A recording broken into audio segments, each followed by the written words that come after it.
জীবনে সবসময় এগিয়ে যেতে হবে এবং ক্রমাগত উন্নতি করার চেষ্টা করতে হবে। থেমে থাকা মানেই পিছিয়ে পড়া। সোনা দিয়ে যেমন আগুন পরীক্ষা করা হয়, তেমনি মানুষের চরিত্র পরীক্ষায় বিপদ প্রয়োজন।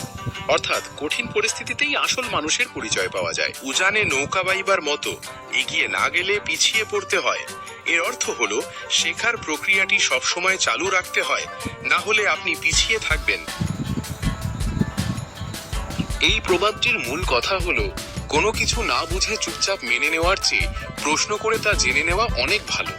হতে পারে প্রশ্ন করার সময় আপনার মনে হতে পারে যে আপনি বিষয়টি জানেন না, যা অন্যদের সামনে কিছুটা লজ্জাজনক লাগতে পারে। কিন্তু সেই সাময়িক সংকোচ কাটিয়ে আপনি যদি প্রশ্নটি করেন, তবে আপনি সঠিক জ্ঞান লাভ করতে পারবেন। কোনো মানুষকে একটি মাছ দিলে তাকে একদিনের জন্য খাওয়ানো যায়, কিন্তু তাকে মাছ ধরা শিখিয়ে দিলে সে সারা জীবনের জন্য খাবার জোগাড় করতে পারবে। শিক্ষকরা দরজা খুলে দেন, কিন্তু সেই দরজার ভেতরে আপনাকে নিজের চেষ্টাতেই প্রবেশ করতে হবে। জোর করে শেখার চেয়ে স্বাভাবিকভাবে আগ্রহ নিয়ে শেখা অনেক বেশি কার্যকর। তাওইজমের উইয়ে ধারণার অর্থ হলো প্রচেষ্টাহীন কাজ বা প্রকৃতির নিয়মে চলা। প্রশিক্ষণের ক্ষেত্রে এর মানে হলো অতিরিক্ত নিয়ন্ত্রণ না করে বরং পরিস্থিতিকে স্বাভাবিকভাবে বিকশিত হতে দেওয়া।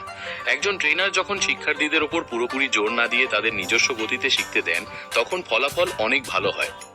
শেখা কেবল তথ্য সংগ্রহের প্রক্রিয়া নয়, বরং এটি একটি রূপান্তরমূলক প্রক্রিয়া। শিক্ষকের দিক নির্দেশনা এবং ছাত্রের একাগ্রতার মাধ্যমে সত্যিকারের জ্ঞান অর্জিত হয়।